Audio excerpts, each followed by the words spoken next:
જોઈ પંકજ વર્ષ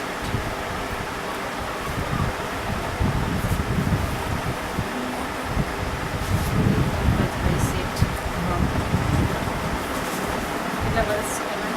37 વર્ષ. કેટલા વર્ષ છે લગ્નને? 17 વર્ષ.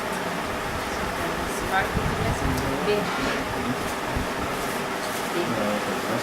શું બે? એક બેબી નીકળ.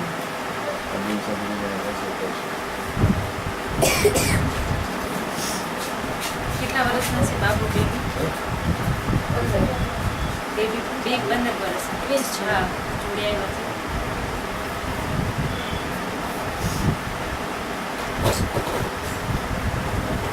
એ તમારા લગ્ન જે થયા એ કેવી રીતે લવ મેરેજ છે?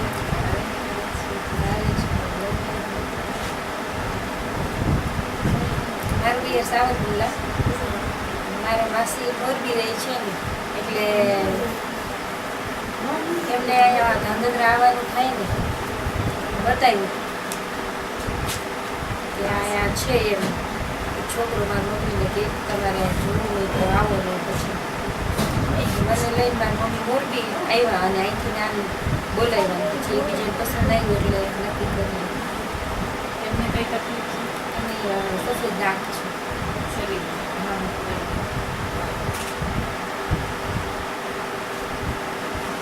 17 વર્ષના લગ્ન કર્યા તમારે એને અરેન્જ મેરેજ છે. હા બરોબર. તો તમારું લગ્ન જીવન કેવું હતું? કેવું હતું? સારું? સગાવાલા હતા? ફેમિલી સાથે રહો છો ત્યારે? ફેમિલી એટલે એવું છે કે મારે નણંદ છે એ સાસરે છે અને બીજા દેર જેઠ કે એવું કોઈ નથી. સાસુ સસરા સસરા તો ગુજરી ગયા 7 વર્ષથી. સાસુ ને અમે ભેગા રહીએ છીએ. આ એમના લોકો ના રહે. હા ને એટલે એમ બી અમારામાં લોકો જુદા ના રહે ભેગા જોઈએ છે. એક લગ્ન છે વાણી તંદુર અમારે આમ કુટુંબ મોટું છે. મારા સાસુ ને એ 5 દેરાણી જેઠાણી છે. મારા સસરાની 5 ભાઈ. એમાં બધા ક્યારેક પ્રશ્નો બને મારી સગાઈ થઈને ત્યારે કોઈ એવું કહેતા હતા કે આને પગની તકલીફ છે ને તો કે આની સાથે તમે ના કરો એમ સગાઈ હોય. પછી આના પપ્પાને એવું હતું કે ના મારે કરવું છે આની સાથે એમ. એટલે મારા સાસુ પણ જોવા નહોતા આવ્યા એને ત્યારે આખું નહોતી ઉતરાયું એટલે એને આને જ મોકલા એક નથી તને પસંદ આવે તો તું કર વાંધો નહીં કરી. હા એટલે અમને બેન એકબીજાને પસંદ હતું. મેં મારી તકલીફ કીધી એને.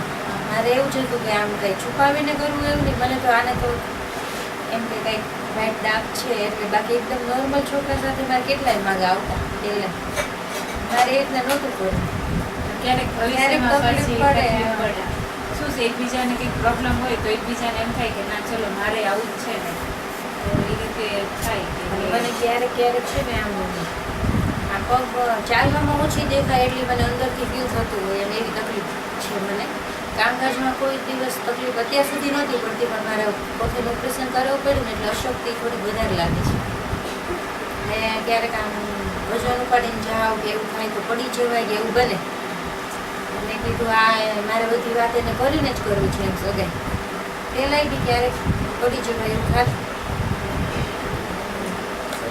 તમારા જન્મથી જ ના ના મારે 1.25 વર્ષની હતી ને ત્યારે તાવ આવ્યો ને પહેલાં ઇન્જેક્શન નહોતા પહેલાં સમયમાં ડૉક્ટર ઇન્જેક્શન આપ્યું તો મને નસ ખૂંચાઈ ગઈ બધા એમાં થઈ ગયું તો કંઈ હતું જ નહીં. અને મારી બેબીને જે છે ને પોલિયો નથી હલ્દી નસ ટાઈપ થઈ ગયું છે એટલે મમ્મીને કેવું એટલે તમારા બેબીને શું છે? એને આજની આવી ને એમાં પગની નસ ટાઈટ થઈ ગઈ છે ની આગળની તકલીફ પડે સીધા પગ રાખી ન ચાલી શકે. આગળની સાઈડ નમેલા નહીં ઊભી રહી ને એને ફિઝિયોથેરાપીની જરૂર લાગે એટલે 9 મહિના સુધી મેં સુરેન્દ્રનગર અપડાઉન કર્યું અને એને કરાયું. પછી થોડુંક એને માનસિક પ્રોબ્લેમ છે ને એટલે જાતે નથી સમજતી કે મારે આ કરવું જોઈએ એટલે થોડીક વાર લાગે. પાછું અત્યારે એવું ને એવું થઈ ગયું છે જે રિકવર કર્યું હતું ને મેં પાછું એવું કેમ કે એને પોતાને સૂઝ ન હોય એટલે મગજની થોડી રીતે તકલીફ છે આના હિસાબે તમે એમ જો કરોડરજ્જુ બધા સાથે જોડાયેલું હોય હા એટલે મગજના હિસાબે પગમાં તકલીફ છે, બાકી આમ મગની તકલીફ નથી. જે કે ને આજકાલ આમ શરીર ઓલું કડક થઈ જાય એવી રીતના છે. એટલે જો હજી સમજી જાય ને થોડુંક કે ના મારી મમ્મી મારા માટે કરે છે તો વાંધો ન આવે ને સારું થઈ જાય. તમે જે આ મને હમણાં મેડલ પહેર્યા હતા એ તમે શેમાં લીધેલા છે? એટલે આ ગોળા ફેંક, ચક્ર ફેંક, નાલા ફેંક એમાં બધામાં ભાગ લીધો તો હું સીતાબેનની સાથે છું. એટલે આનો ફર્સ્ટ નંબર, મારો સેકન્ડ, એવી રીતના બધામાં આવેલું છે ઘણી. કઈ સંસ્થાનું તમે નામ કીધું? કાર્ડ છે તમારું? છે. વાંધો નહીં, પછી આપજો.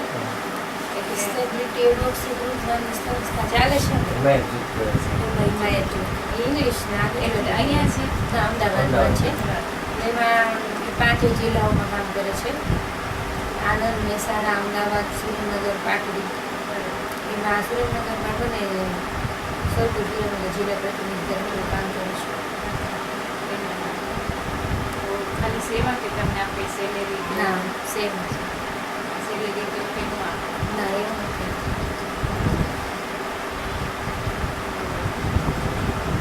તમારા મિસ્ટર શું કરે? બેકરી છે અમારી આમ બનાવવા રોડ રોડ પર બેકરી છે ત્યાં બનાવીને ગામમાં બધી ભાજી દાબેલી લારી ત્યાં બધી આપીએ. એમાં તમે કંઈ હેલ્પ કરો છો? અત્યારે પહેલાં જ્યારે શરૂઆતમાં પહેલાં અમે છે ને કંદોઈનો ધંધો કરતા હતા, એ દુકાન બંધ થઈ ગઈ. એટલે બેકરી જ્યારે બનાવી શરૂઆતમાં ત્યારે બહુ મુશ્કેલ પડે. એક તો આવડતું નહોતું, પાવ બનાવતા આવડે નહીં. અને એમાં ત્યારે મદદ ખૂબ કરતી હું. અને ઘરે બી પકવાન બનાવતી અને ખાખરા બનાવીને વેચતી, એવું બધું કરીને અમે અમારું ગુજરાન ચલાવતા. હવે અત્યારે થોડું સારું છે એટલે હવે હું કંઈ હેલ્પ નથી કરતી, હું ઘરે સંભાળ થાય. પાઉં બનાવી રાત્રે જ્યારે ઘરે લઈને આવે ને એ વેચવાના હોય એમાં હું મદદ કરું, બાકી બનાવવામાં કે એમ ઘરે ધ્યાન રાખવાનું દેખે. એટલે પોતે જાતે એ કરે છે. હા એ કરે છે ને એને માણસો છે? માણસો છે અને મારા હેડ છે કાકાભાઈ છે એ પાર્ટનરશીપમાં છે એવું. એવી રીતે કરે છે.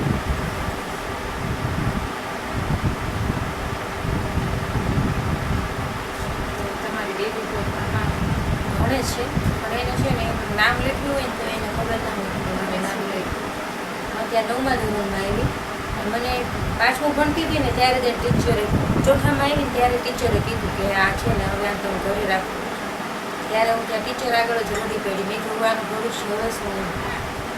ઘરે બેસીને તો કાંઈ જ નહીં આવડે. મેં કીધું તમે એને રાખો તો વધારે સારું. આર્ય સમાજમાં બેસાડી હતી ત્યારે કે 7 ધોરણ સુધી અમે રાખશું અહીંયા, પછી તો અમે કંઈ કરી ના શકીએ એમ, ત્યાં સુધી વાંધો નહીં, પાસ કરી દેશું.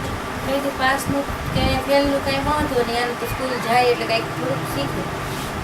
એટલા માટે એનું નામ રાખ્યું હતું. પણ પછી હવે આજે આ સંસ્થામાં જોડાણી ને ત્યારે મને ખબર પડી કે આના માટે કાંઈ જીઆર નવા હોય છે અને આ લોકોને એક્ટિવિટી એના પ્રમાણે કંઈ કરી શકે એવું બધું ચાલતું હોય છે, તો એનામાં ભાગ લેવડાવું છું અમે. અને ખરી વાત. ના મારે સાથે જવું પડે, નહીં ના પાડે ને જવું એમ. બોલે બધું વાત છે, બધું હોય, ઓળખે આ બધાને, બધાને ઓળખે. એવું બધું ખરું પણ એવું બધું યાદ ન રહે. હા યાદ ન હોય. પાછું અમુક વસ્તુ યાદ રહે છે કોઈ દિવસ ના ભૂલે. એને પપ્પા કાંઈ મને કહેતા હોય ને તો મને હું ભૂલી ગઈ તો મને એ યાદ કરાવે. એટલે કઈ રીતનો એને પ્રોબ્લેમ છે ને એકચ્યુઅલી પકડાતો નથી. એને મનની અંદર કંઈ ફિલિંગ થતું હોય કે કંઈ એવું હોય તો અને એને નાનીથી એવું થાય છે કે સામાન્ય માણસના બાળકો હોય ને એના કરતાં કંઈક અલગ છો. એટલે એમ કે સ્કૂલમાં જતા શરમાય ને એવું બહુ કરે છે. અને શરમના હિસાબે એ થોડીક એમ નથી આગળ આવતી. ખબર હોય કે આમ કરવું જોઈએ તો નથી કરતી. તમારા બાબુ મારા બાબુ અત્યારે 10મા ધોરણમાં આવ્યો. નોર્મલ છે પણ એને એક ભણવા ઉપર અરુચિ એટલી આવી રહી છે ને તો 9મા ધોરણની એક્ઝામ પરાણે આપી એને. જરૂરમાં નથી ભણવાનું. શું કરશે? તો અત્યારે કાલ જે લેવું છે એવું છે પાસે 10 ધોરણ તો ભણી લે. અને મને તો નાની હતી ને ત્યારે એટલું ભણવું ગમતું હતું. 12મા ધોરણમાં તે મને મેડલ મળેલું છે. મારા પપ્પા ના પાડતા કે તમારે નથી ભણવું એમ. હું 6 બહેનો છીએ અને અમારે વાણિયા કહીએ ને એટલે અમે 2 પાર્ટ હોય વાણિયામાં. કંદો એટલે કંદોમાં કોઈ ભણવાના છોકરીઓ ભણે તો પછી અમે શું હેલ્પ કરવાની હોય કંદોના કામમાં, પેંડા લાડવા વાળવાના એ બધું. કેમ કે ભણશે તો આ કરશે તો નહીં નહીં કરે. અને એના યોગ્ય મુહૂર્ત ન મળે પછી કે આ ભણેલી છોકરી છે તો એ આપણા ઘરે આવીને શું કરશે એવું હતું અમારે પહેલાં તો એ સમયમાં મને મેડલ લેવા ગઈ ને ત્યારે જ મેં કીધું ત્યાં તો મેડલ શા માટે આપો છો અને સ્કોલરશીપ શા માટે ઉઘરાવો છો આમ હાલો કે આને સ્કોલરશીપ આપીએ ત્યાં એ બોલ્યા આમ એને જવાબ આપ્યો કે આ રીતના ભણી શકે એટલે મેં તો પછી તમે ભણવાની તમને કેમ ના પાડો છો ત્યારે આ કે આમ મારે લખાણને આવ્યું છે લેખે કે પાઇફનમાં કે આ બેને બહુ સરસ વાત કરી કે આપણે છોકરીઓને ભણાવતા કેમ નથી ભણાવવું જોઈએ પછી મેડલ પહેરી લીધું મેં અને પછી મને ખબર નહીં કે આ આવશે પાઇફનમાં લેખ મારો કેમ કોઈ સમાજનું હોય ને આ કંદો સમાજનો એક પાઇફન મીન્સ કે આમ એક એવું બહાર બધું પડે કે આ એ કાસ્ટના બધાને જાણ રહે ગમે તે ગામમાં રહેતા હોય બધું પહોંચી જાય મેસેજ ના બરાબર છે સાચું પ્રશ્ન એટલે હવે તમે એવું ઈચ્છો છો કે સ્કોલરશીપ મળે આને ગોલ્ડ મેડલ મળે પણ એ મેડલ મેળવવા માટે વ્યક્તિએ પરિશ્રમ તો કરવો પડે તો એ તો તમે કરવાના જ દેતા તો એ યોગ્ય વાત છે બરાબર છે અને ત્યારે એ બધા કે ના આ સરસ કહેવાય એમ અત્યારે જે આ મેડલની મેળવ્યું મને એવું લાગે છે કે હું આપું એમ મારા બેંકમાં મેં આપ્યું આજે હજી નથી આવ્યું કે એને એ લોકોને આમ ત્યારે યાદ થઈ જાય કે ના આ બેને એ મારે જરાક યાદ કરાવું છે ના ના બરાબર કે આ સમય આ સાલમાં હું આ બોલી હતી મને મેડલ મળી ત્યારે હું અત્યારે પછી અહીંયા તમે ત્યાં ત્યાં કેટલું 12 સુધી ભણ્યા બાર પછી અહીંયા આવીને કોઈ તમારા મિસ્ટરને વાત કરી મારે આગળ પરીક્ષા આપવી છે કે ભણવું છે એક્શન વિદ્યાર્થી એટલે મેં એને કીધું પણ એ કહે કે ના આપણે એવી કંઈ જરૂર નથી અને 12 ધોરણ માંડવાનું ભર્યું પરાણે 7 ભણતી હતી ને ત્યારે મારા પપ્પા કે હવે નથી ભણવું મેં તું પાસ થાવ ત્યાં સુધી ભણવા દે તો કે સારું કોઈ નહીં ભણવા દો તારા એક માટે છૂટી 12મું ધોરણ સુધી પાસ થઈ ગઈ મને 12માં મેડલ મળ્યું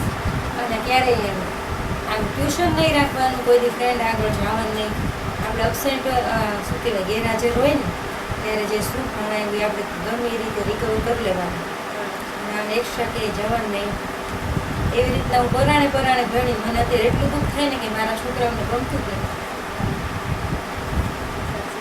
એને તમને ભણવાનો એટલો શોખ છે ને ઓલા લોકોને ગમતું જ નથી. એટલે તમને અફસોસ થાય કે ના મારી અધૂરી ઈચ્છા અધૂરી જ રહી ગઈ પેલું તો એમ થાય કે મા બાપની અધૂરી ઈચ્છા બાળકો પૂરી કરે પૂરી થાય તો એને નથી ભણવું ગમતું એની પાછળનું શું કારણ કે દોસ્તોની કઈ અસર છે કે પછી કે એની પોતાની એટલે પૂછ્યું તો એ કે દોસ્ત જ એમ કેમ કે એક રીતે કહીને કે પાછળ છે ભણવાનું એટલે છોકરાઓ ખીજવે ને સ્કૂલમાં તને નથી આવડતું નથી એટલે આવડતું એમ એમ કે મનમાં રુચિ આવી ગઈ.